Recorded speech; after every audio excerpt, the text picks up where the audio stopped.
Hey, core team. I figured I should probably make a video just in case, since I'm not going to be there with you this Sunday. I figured you might go through like deep withdrawal if you don't hear from me. So I thought this would be really fun. Okay, couple quick announcements. December 2nd is going to be a baby formula drive. So there's going to be all kinds of information on the newsletter coming up. But if you could remind your kiddos about that. Also, this Sunday is going to be the last Sunday that we're going to be with our Edgers, that we're going to be able to announce the December 2nd Advent mission, which is going to be Dom Quaglia, Sarah Kroger, and Tom Young, and it's going to be awesome. It is going to be open to the entire parish, but we're going to come together, all three youth groups, so it'll be Edge, Way, and Apostello.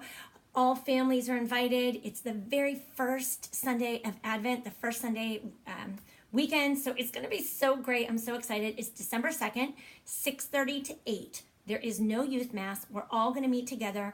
Edge will sit with their small groups, and then parents can kind of filter around. It would be amazing if we could pack the church. And I mean, what a beautiful, beautiful way to kick off such an incredibly blessed season. So, Core Team Christmas Party is December 13th. It's going to be a Thursday, and we'll be at Peak of the Vine. I know I've received a couple emails from you saying they moved, they closed. They're actually moving down the street, and they promised me they should be open by then. So, who knows? We may have it at my house. This week is going to be run by our incredible J Crew and Chris and Katie. So please help them out, give them a hand, help them put things out or take things away, or if you see something going on, just really kind of just pitch in, because it does take quite a small army to pull off on Sunday nights. So the topic this week is prayer. That said, I wanted to just talk to you a little bit about the plan, and perhaps some ways to utilize that. So I send the plan out to you on Tuesdays, Wednesdays at the absolute latest. And I do that very intentionally because my hope for you is that you print the plan out and that it becomes a part of your prayer time. And that you would print it out, and if you would read over the actual plan, if there's scripture, read through the scripture, read through the lesson, maybe Google some things, and then really look at your small group questions. So if I were running a small group, what I would do is, like I said, I'd print out the plan, I would read through the plan, or I'd read through the scripture, and I would start that as soon as I got it on Wednesday. So my prayer time for me is twice a day. My largest chunk of prayer time is from 5:30 to 6:30 in the morning. And I am a scripture girl. I wasn't always that way, but oh my gosh, I am now. And so, there's something to be said to really sit in the Word. And I never really understood what that meant. And so I really look for scripture to guide me on whatever that topic would be. So what I would do is I would sit through that, pray through that, and then I would look at the small group questions. And I would look at which questions do I feel that really speak to my specific small group.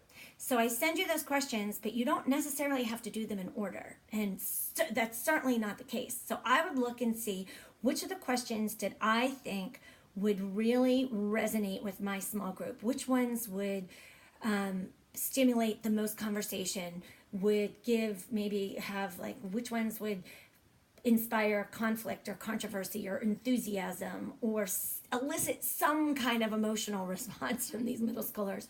And I would start there. So if that's you'll see on the plan, if that goes right to the two different types of ways to pray using your hands and your fingers, then I would go there. Even before I started diving in, I would just give them some time to blow off some steam, like I said. And then my favorite thing, even when I ran high school small group, was to start with happies and crappies.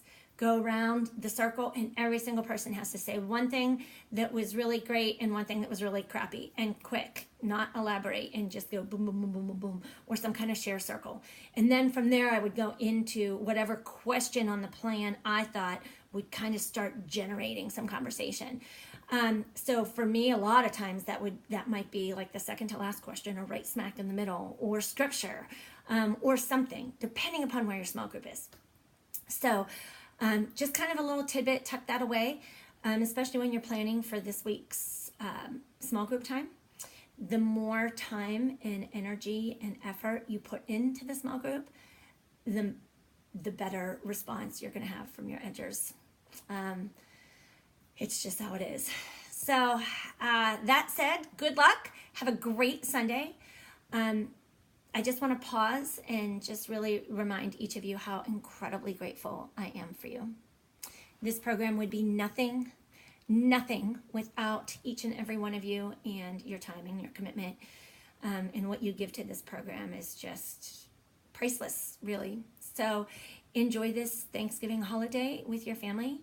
I do want to say that if the holiday season is not always joyful, whether you have loss, family members that you have lost, and that's just that empty place in your heart, or if the season is difficult because you have difficult family members, know that I'm wrapping you up in extra love and prayer this holiday season. So much love and gratitude for you, and I will see you December 2nd when we come back for the Advent Mission. Much love to all of you. Mwah.